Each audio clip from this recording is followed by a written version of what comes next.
Hi, I'm here. I'm just going to jibber jabber about some various topics for you.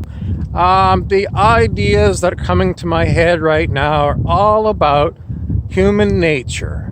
And human nature is basically we love to bitch about things. The more we bitch about things, the more we laugh. Because in the end, humans are really good at bitching. We always see our worst faults in others, is what my mother always told me, and for the most part, she's right.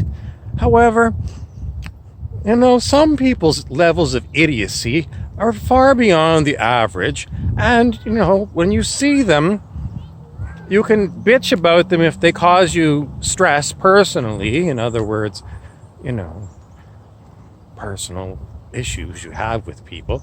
Or, if they're just like celebrities, you can laugh at them and it doesn't really affect your life. You can watch entertainment or these other entertainment shows and laugh at these people, Big Brother with some of these other TV shows. But human nature is simply people like to gossip, and it's basically because to make small talk, what do you want to talk about? You're not supposed to talk about politics, and if you do, inevitably you get into a fight because there's always this polarizing divide between conservatives and liberals, and you can never bridge the divide. It makes people grumpy.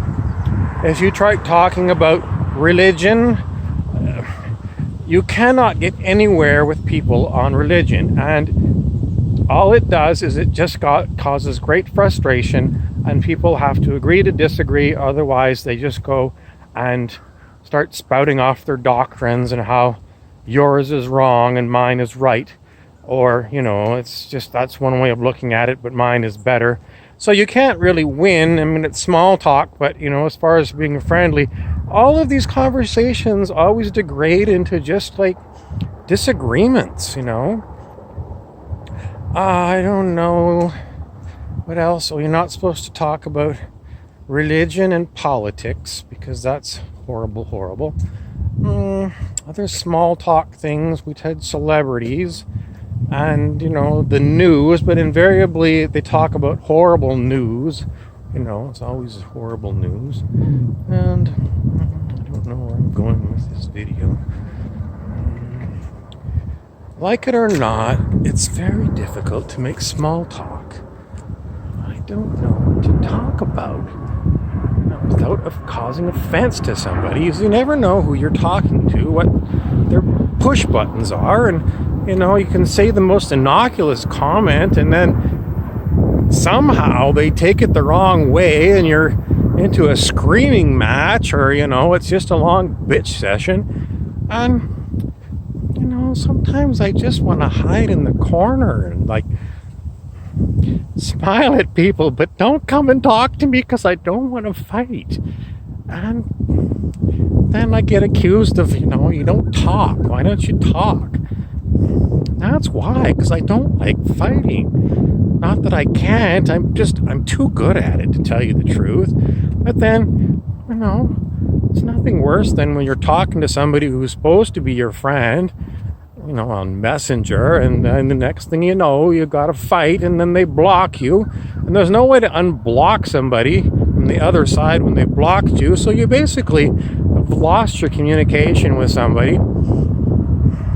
So you're damned if you do, because you do try and communicate, but you piss them off, so they block you.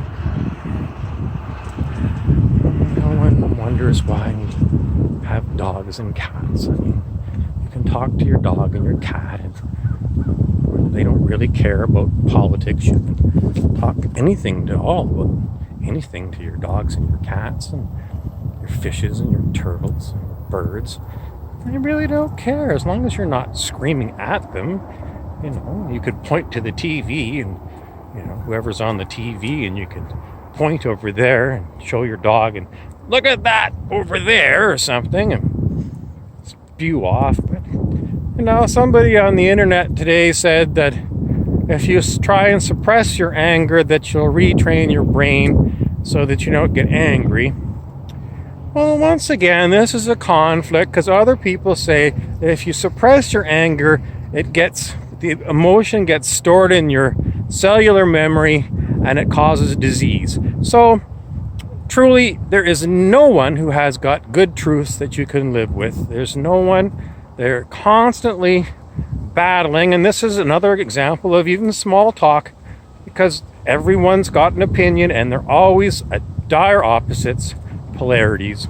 And this is the whole problem why people fight. It's just because they heard something and then somebody else hears something else, and then they take that as being their truth. How do you know what's truth? I've changed my truth 1,000 times. Keep changing it. In the end, it's like, I don't know, trust nobody. Oh, that's basically good advice, but you have to trust some people, because how else are you going to live? I mean, people talk about all the GMO food. I am not afraid of GMO food. I'm not afraid of it. I'm not afraid of aspartame.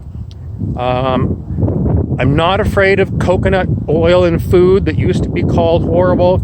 I'm not afraid of eggs that used to be called horrible. I'm not afraid of meat. I know they say it's horrible to kill animals, but, you know, if there's some barbecued ribs, well, I'll eat it. You know, I think if it's already been killed, I'd rather eat it than go to waste. And somebody says, well, that's going to lower your... That's going to lower your vibration. I don't think it does. I really don't think it does. I've been vegetarian before, and I don't feel really any different. And, you know, as far as what changes in my environment, whether I'm eating meat or not, nothing. There's no difference. I've been, you know, just my personal experience. Other people are going to say, oh, you're totally wrong. Your health has gone to hell or something. It's not true. It's simply not true. Humans are able to eat all kinds of stuff. And, you know, these different religious ideas, it's horrible to eat animals. Well, it's horrible to eat plants. You know, you can read The Secret Life of Plants book, and clearly plants have got intelligence and they've got consciousness, so it's horrible to eat them too. So your only other choice is to go on a water fast. And, you know, strangely enough, Yogananda, in his book, Autobiography of a Yogi, he brought up an example of a woman that lived in India who was called a breatharian, and she didn't eat. I don't know, she must have drank, I don't know. I'd go back and look at the book, I've got a copy. So theoretically, if you're in high spiritual states, you can live without anything. Very strange, you know. Do you believe it? Most people are going to say, well, that's impossible. But, you know,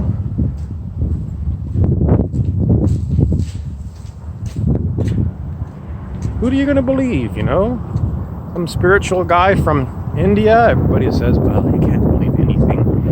I don't know. These are just some of my miscellaneous ramblings for the day.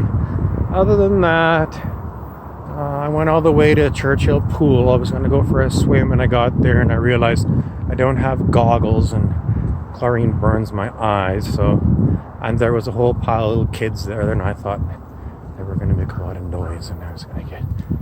It's not that I don't mind little kids, but when they start screeching, nothing is more difficult to try your patience than little kids screeching. A high-pitched, shrill shrieking that's... It's so loud, and it's louder than dog whistles, and, you know, it just gets on your nerves. So in the end, I just turned around, and I'll have to go look for some goggles.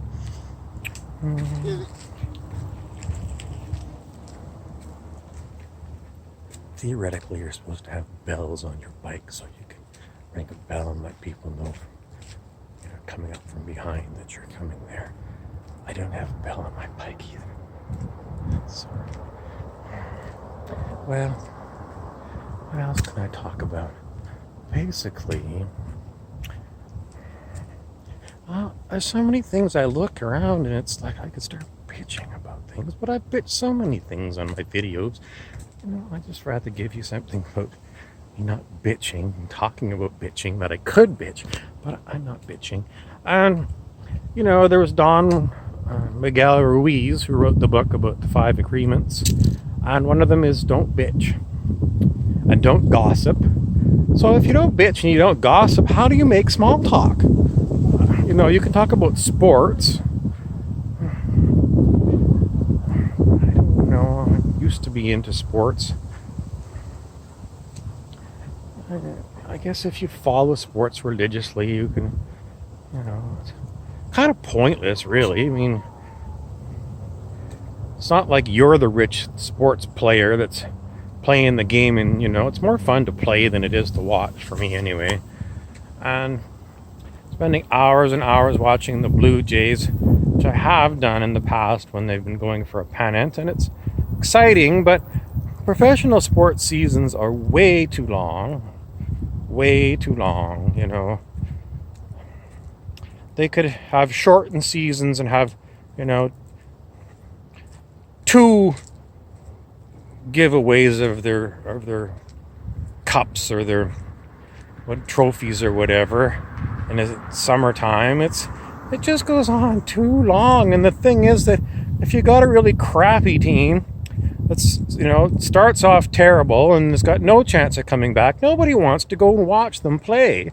But if you ended the season halfway through, and then then the top team got their trophy, and then you started a new season, but maybe what you have to do is get rid of all of these teams having permanent players.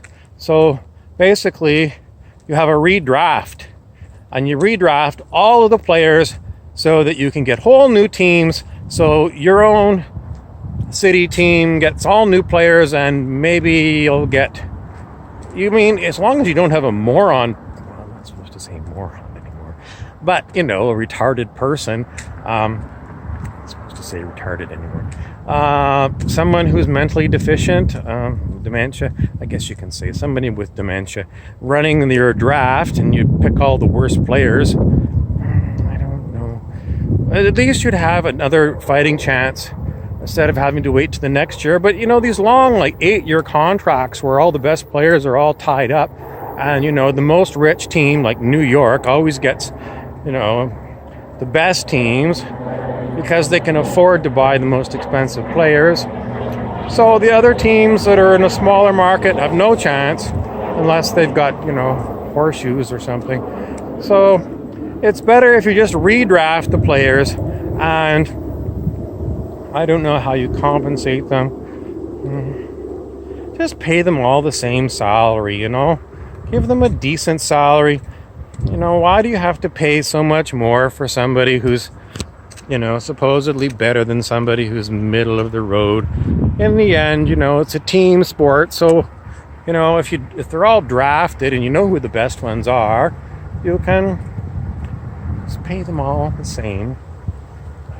$5 an hour, and the rest of the time they can go and pick corn like everybody else. There's a small talk for you. I'm almost at the end of my talk. I hope you found it terribly enlightening and enjoyable. I haven't. It's really boring. It's hard to come up with good comedy bits, just when you're walking around. It's general commentary, and if you get